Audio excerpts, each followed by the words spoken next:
Dari kursinya, sang ratu menatap Suradipa dengan tatapan penuh dendam.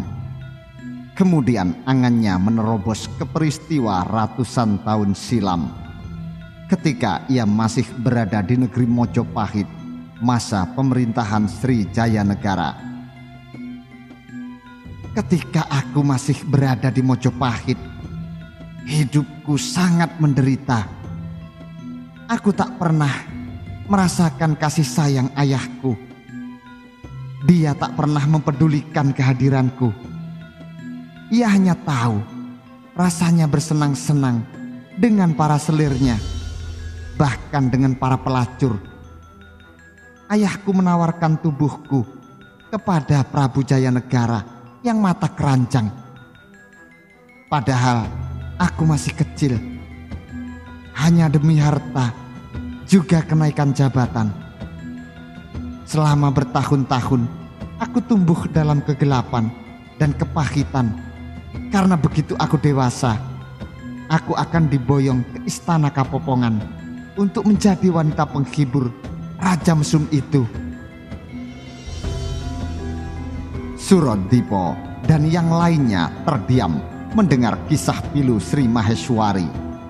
Mereka bisa bersimpati pada kelamnya hidup Sri Maheswari, meskipun tetap tak bisa membenarkan semua tindakannya.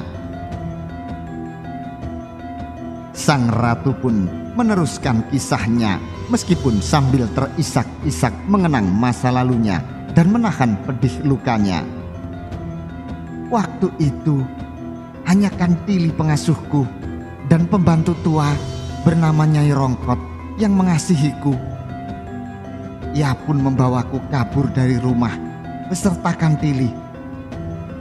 Kami lari ke sebuah desa terpencil. Aku pun menganggap Nyai Rongkot sebagai ibuku. Namun tak seberapa lama kemudian, ayahku datang bersama para prajurit untuk membawaku kembali dan membunuh Nyai Rongkot. Nyai Rongkot dibunuh di depan mataku sendiri. Lalu ayahku sendiri menyeretku kembali ke kota raja. Aku dan Kantili dijebloskan ke istana Kapopongan. Setiap hari aku harus melayani nafsu bejat Prabu Jayanegara. Tidak ada seorang pun yang peduli pada nasibku kecuali Kantili. Hanya dialah yang mencintaiku secara tulus dan menerimaku apa adanya.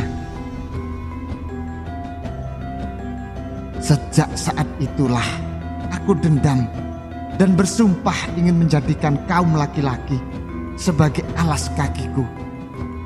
Aku ingin dunia ini sepi dari kaum laki-laki.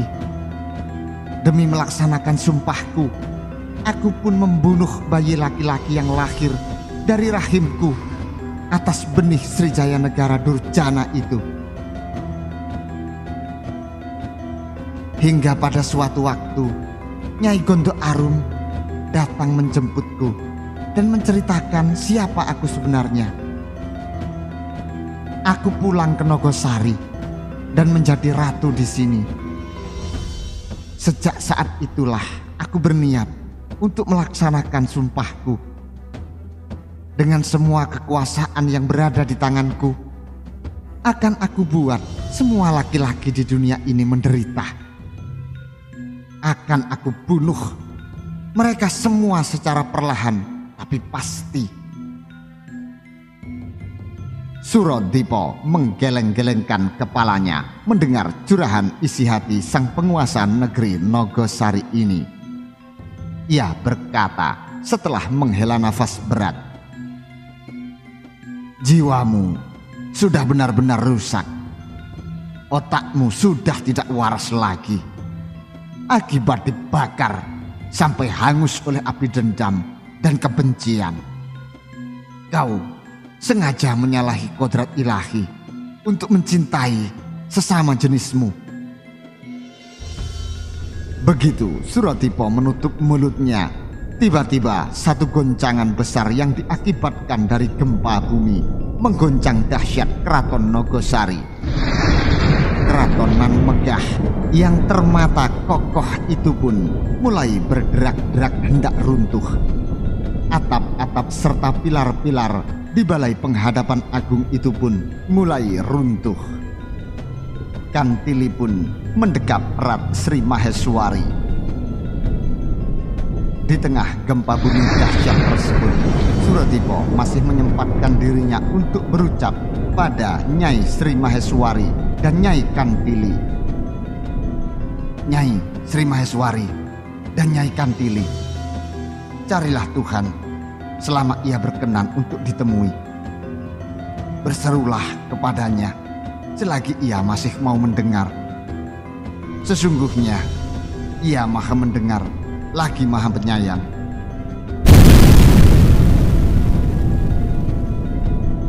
Saat itu kembali gunung Lawu meletus. Namun kali ini letusannya jauh lebih besar daripada letusannya yang sebelum-sebelumnya. Gempa semakin dahsyat. Beberapa bagian bangunan di Keraton Nogosari sudah mulai rubuh. Ruang balai keprabon itu pun sudah nyaris runtuh seluruhnya. Hal itu membuat Wirya dan Suro memberanikan diri mereka untuk mengajak Suradipa pergi dari sana. "Gusti, ayo kita segera pergi dari sini," seru Wirya Pranoto. "Iya, sebelum kita jadi rempeyek," timpal Suronoto. "Kalian pergi duluan, bantu Retno dan Nyai Gondok Arum," perintah Suradipa. Wirya dan Suro pun mengangguk meskipun mereka sangat khawatir pada keselamatan Suradipa. Mereka pun membawa Retno dan Nyai Gondok Arum untuk pergi meninggalkan keraton. Seperginya mereka semua, Suradipa kembali menoleh dan berucap kepada Nyai Sri Maheswari dan Nyi Kantili. "Nyai Sri Maheswari dan Nyai Kantili, masih ada waktu. Ayo, aku bisa membawa kalian meloloskan diri dari kehancuran keraton ini." "Tidak," bentak Nyai Sri Maheswari. "Aku tidak pernah sudi untuk ditolong seorang laki-laki." Suradipa menghela nafas berat, wajahnya nampak muram sekali. "Kalau begitu, setidaknya bertobatlah kalian. Tobatlah kepada Tuhan kalian, siapapun Tuhan kalian, atas semua perbuatan keji kalian selama ini.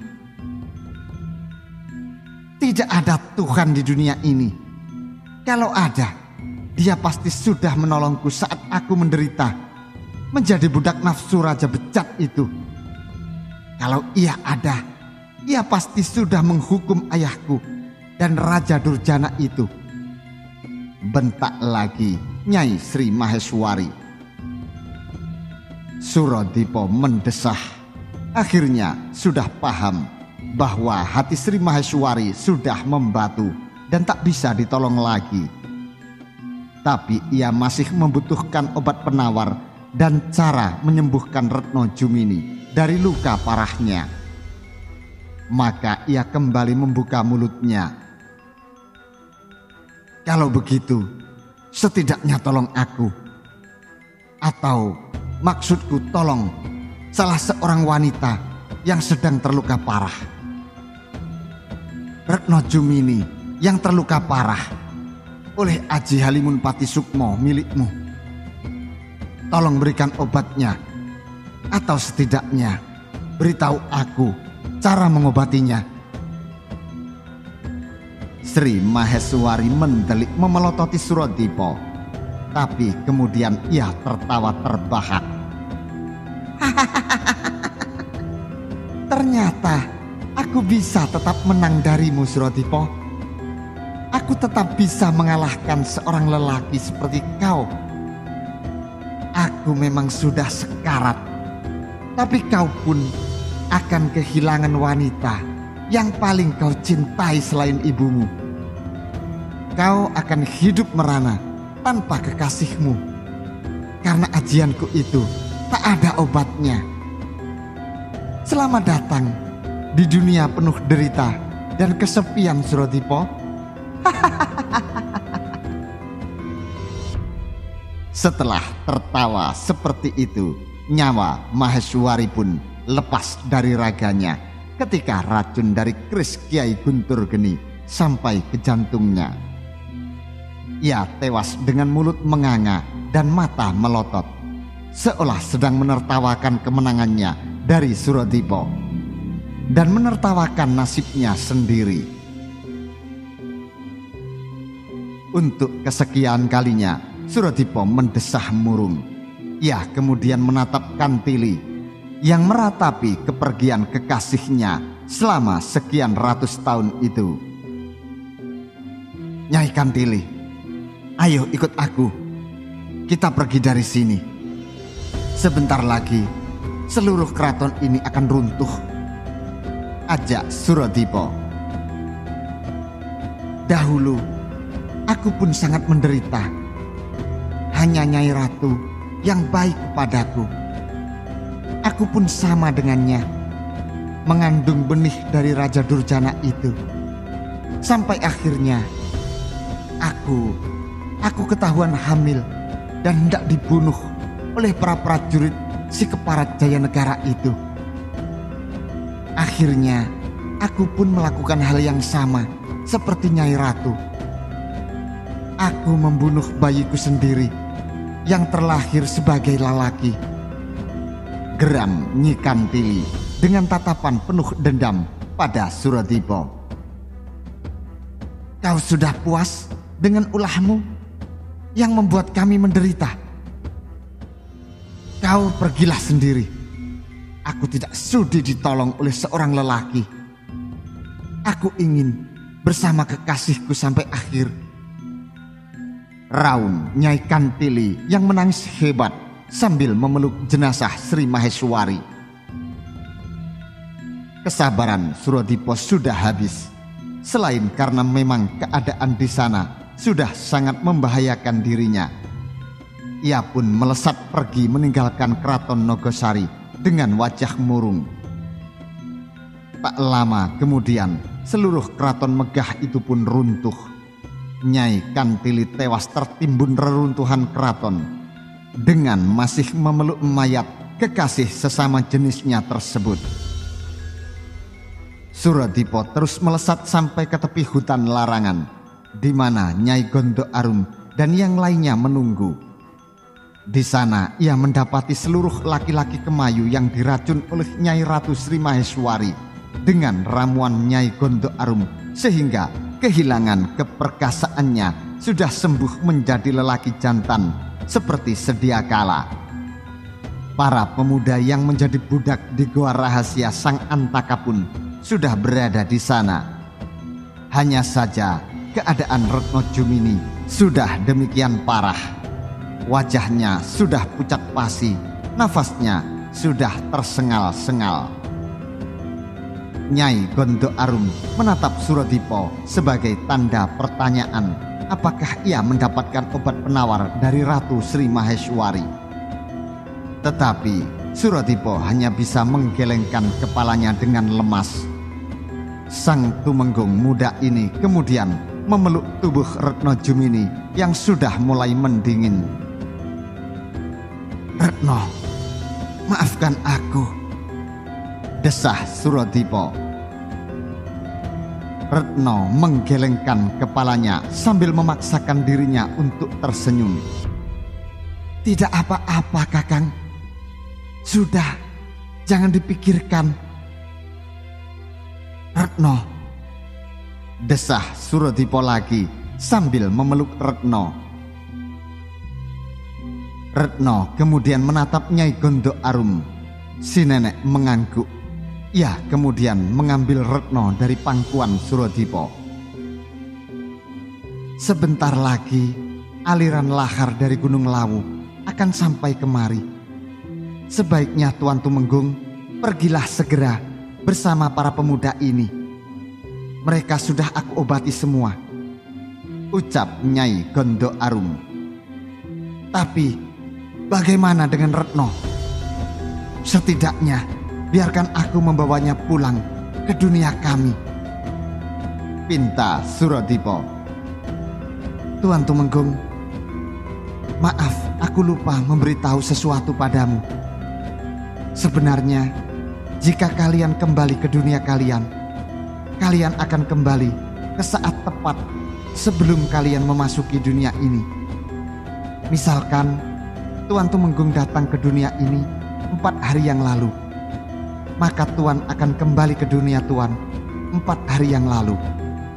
Itulah mahar dari keabadian selama Tuan berada di sini. Jelas Nyai Gondo Arum. Kalau begitu, biarkan saya membawa Retno kembali. Maka dia akan selamat karena kembali ke dunia sebelum dia masuk ke negeri ini. Meskipun pada akhirnya kami akan berpisah lagi, tak mengapa, asalkan Retno selamat, ujar Suradipa. Khusus untuk Retno, dia sudah dianggap menjadi penghuni negeri ini. Jadi, dia bisa keluar dari negeri ini di waktu yang ia kehendaki. Namun, kondisi tubuh Retno akan sama seperti saat ini, saat ia hendak meninggalkan negeri ini, papar Nyai Gondo Arum. Kalau begitu, aku akan membawa Retno ke Mataram. Di sana ada tabib yang akan menolong dia, ujar Suradipa yang tetap teguh pada keinginannya. Namun Nyai Gondo Arum menggelengkan kepalanya sambil menghela nafas berat. Suaranya tercekat, tenggorokannya bagai tercekik, air matanya pun menetes. Maaf Tuan Tumenggung, kondisi Retno sudah sangat lemah. Barangkali ia hanya tinggal menunggu waktu saja. Retno menggelengkan kepalanya perlahan. Dengan lemas ia berkata, "Tidak, disinilah duniaku. Dahulu aku memang sudah berniat dan memantapkan hatiku untuk pergi dari desa kita. Bahkan kalau bisa meninggalkan dunia asal kita, maka terdamparlah aku di negeri ini. Di sini aku juga sudah banyak melakukan kesalahan dan dosa karena menuruti perintah mantan guruku, Nyai Kantili, untuk menculik para perjaka ke negeri ini. Pergilah Kakang, sebentar lagi negeri terkutuk ini akan hancur lebur karena sudah terlalu banyak perbuatan dosa dan bahkan berani melawan kodrat Tuhan." Suradipa menggigit bibirnya. Kembali ia memeluk Retno. "Kakang Suradipa, cepatlah pulang. Tinggalkan aku. Aku tidak mau engkau melihat kepergianku. Aku lebih suka jika aku yang melihat engkau meninggalkan aku sebagai balasan atas perbuatanku yang dulu pergi meninggalkanmu." Bisik Retno dengan lemas sambil terbatuk-batuk mengeluarkan darah kental berwarna hitam. Begitu Retno menutup mulutnya, kembali satu goncangan hebat menggetarkan seantero hutan itu. Langit semakin memerah oleh luapan lahar panas dari perut Gunung Lawu ke angkasa. Hujan abu disertai kerikil semakin deras memerihkan mata dan menyesakkan nafas. Pohon-pohon bertumbangan akibat gempa bumi yang maha dahsyat yang disertai tiupan angin badai, angin panas. "Gusti Tumenggung, ayo cepat, kita harus pergi dari sini," ucap Suronoto. Suradipa bagaikan berubah menjadi orang linglung di saat itu. Ia terdiam sejenak menatap sayu Retno yang kesakitan dengan mata berlinang. Sampai Wiryo Pranoto memberanikan diri untuk menepuk pundak Suradipa. "Gusti Tumenggung, maaf, tapi kita harus segera kembali ke Mataram," ucap lurah muda ini. Suradipa mengangguk perlahan. Kemudian dari balik bajunya ia mengeluarkan gelang-gelang emas milik Retno Jumini, peninggalan almarhum ibu mantan calon istrinya tersebut. Lalu ia memberikannya pada Retno. Tapi gadis ini menggelengkan kepalanya. Dengan lemas ia menggenggam tangan Suradipa yang memegang gelang-gelang emas tersebut dengan kedua tangannya yang sudah dingin. "Simpanlah, bunyikan kalau Kakang sedang ingat padaku," ucapnya sambil berlinang air mata dan memaksakan dirinya untuk tersenyum. Suradipa pun menaruh kembali gelang-gelang emas itu ke balik pakaiannya dengan lesu. "Sekarang Kakang dan yang lainnya cepatlah pergi," pungkas Retno Jumini yang batuk darahnya semakin menghebat. Nyai Gondo Arum tersenyum pilu melihat Suradipa yang sangat berduka tersebut. Ia sangat salut pada keteguhan dan kesetiaan hati Suradipa yang begitu tulus mencintai Retno, yang amat langka dimiliki dari semua laki-laki yang pernah ia jumpai seumur hidupnya. Tapi kemudian ia berkata karena Suradipa dan yang lainnya harus segera pergi sebelum lahar dari Gunung Lawu sampai ke sana, sambil mengeluarkan sebilah keris yang berwarangka kuno penuh dengan hiasan emas permata dan ukiran. "Tuan Tumenggung, ini adalah pusaka utama dari negeri Nogosari ini. Tadi saya berhasil mencurinya dari gedong pusaka keraton. Keris ini bernama keris Sang Naga Pasa. Pusaka ini bisa menjadi bukti keberadaan negeri ini yang berbeda dengan negeri asal Tuan. Dan semua yang Tuan alami di sini kepada atasan Tuan Tumenggung, sang pemimpin negeri Mataram." Suradipa pun menerima keris pusaka dari sesepuh negeri Nogosari tersebut dengan lemas namun tetap taksim. Ia lalu melolos perlahan keris itu dari dalam warangkanya. Memancarlah cahaya merah redup dan hawa yang teramat dingin dari sebilah keris berluk 9 berdapur naga siluman dengan pamor wahyu tumurun yang seolah putih menyala di antara bilah besinya yang sangat hitam kelam. Sejenak Suradipa pun menatapnya dengan kekaguman sebelum ia kembali menyarungkan keris pusaka kuno tersebut. "Terima kasih Nyai, saya akan memberikannya pada Gusti Senopati untuk disimpan sebagai pusaka negeri Mataram," ucap Suradipa perlahan.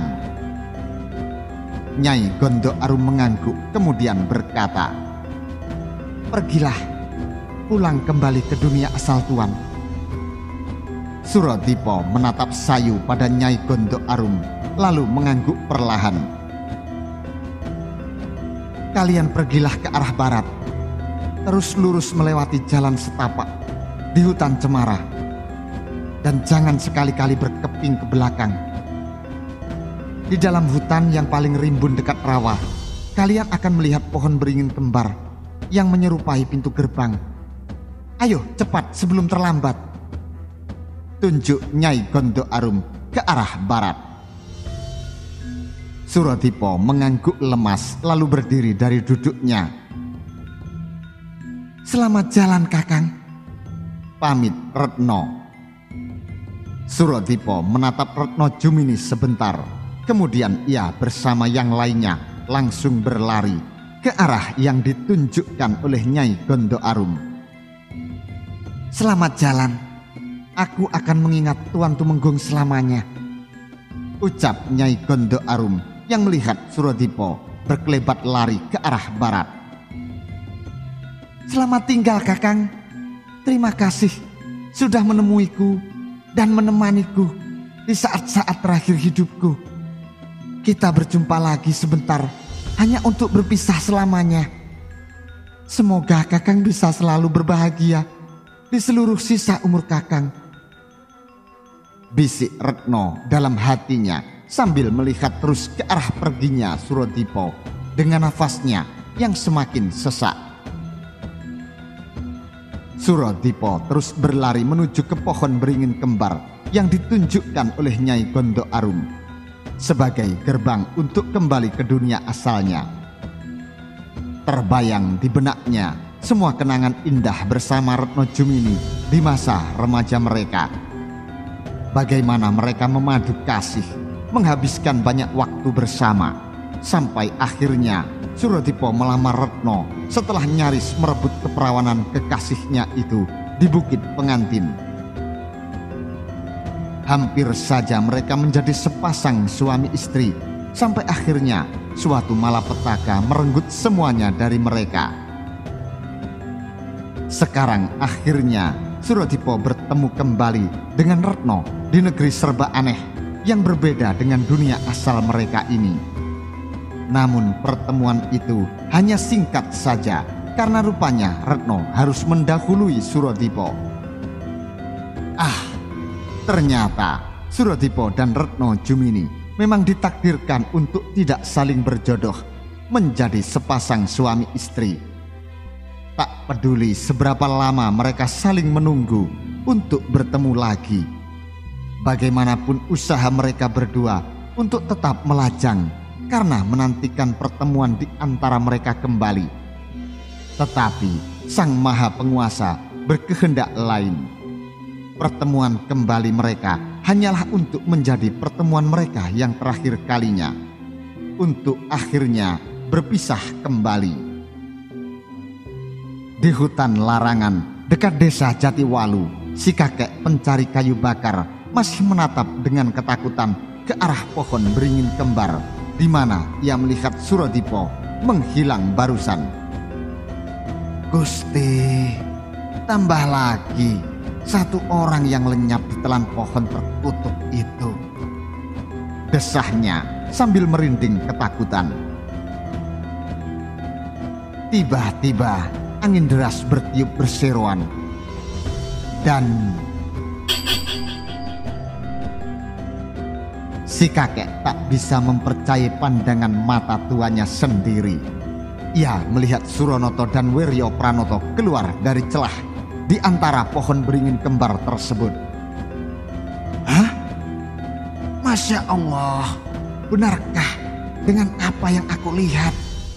Serunya.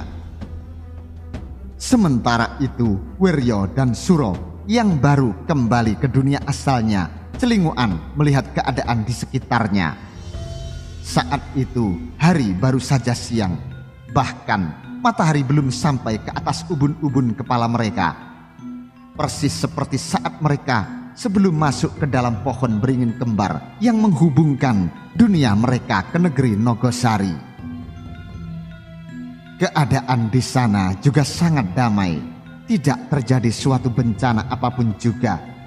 Gunung Lawu nampak berdiri kokoh dengan tenang dan angkernya, tidak sedang mengamuk memuntahkan isinya dan menghancurkan alam di sekitarnya seperti yang terjadi di negeri Nogosari. Sehingga apa yang terjadi nyatalah suatu kutukan atas kedurhakaan para penguasanya yang melawan kodrat ilahi dengan mencintai sesama jenisnya dan berbuat zalim kepada sesama makhluk lainnya, terutama kepada manusia kaum laki-laki. Setelah terkesima untuk beberapa saat, kembali mereka celinguan mencari Surodipo. Loh, Gusti Tumenggung kemana? Apa dia tidak bisa ikut pulang bersama kita? Tanya Suronoto. Kau ingat ucapan Nyai Gondo Arum sebelum kita pulang? Katanya kita pulang ke dunia kita tepat di waktu saat kita memasuki beringin kembar ini. Kita kan masuk duluan, jadi mungkin Gusti Tumenggung akan keluar belakangan, jawab Wiryo Pranoto. Dan benar saja, baru saja pemuda itu menutup matanya, tiba-tiba muncullah Surodipo di antara mereka berdua. Nah, apa aku bilang? seru Wirya Pranoto. Suradipa terdiam sejenak memperhatikan keadaan di sekelilingnya. Hal pertama yang ia dapati adalah si kakek pencari kayu bakar yang merinding ketakutan di hadapannya dengan celana basah karena mengompol. Si kakek pun menunjuk-nunjuk pada Suradipa dengan ketakutan. Setan! Setan! Jerit si kakek sambil berlari lintang kukang meninggalkan semua kayu bakar bawaannya. Kurang ajar, berani dia menyebut Gusti Tumenggung setan, geram Suro sambil hendak mengejar si kakek. Suradipa segera menahan pundak Suro. Tidak apa-apa, biarkan saja. Ayo, kita segera pulang ke Mataram. Suradipa lalu menoleh ke tempat di mana ia meninggalkan kudanya yang bernama Kiai Wirotoro. Ternyata kuda yang juga merupakan sahabatnya itu masih berada di tempatnya di mana Suradipa meninggalkannya sebelum masuk ke dalam beringin kembar. Ia pun menghampiri kuda gagah berwarna hitam legam tersebut. Kau tentu tidak terlalu lama menungguku, sobat, ucapnya.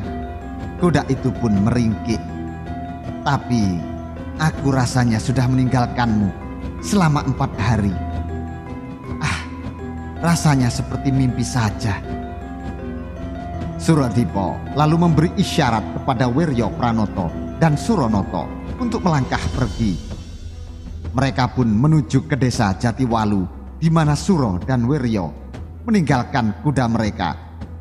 Setelah 2 lurah itu mendapatkan kuda mereka, mereka bertiga langsung pulang ke Mataram. Di sepanjang perjalanan, Tumenggung Suradipa lebih banyak terdiam. Sesekali ia pun menatapi gelang-gelang emas milik Retno dan membunyikan gelang-gelang emas itu. Ia tatapi gelang-gelang tersebut sambil tersenyum pilu. Wirya Pranoto dan Suro pun tak berani untuk menegur atasannya yang sedang berduka dan menjadi sangat pendiam tersebut.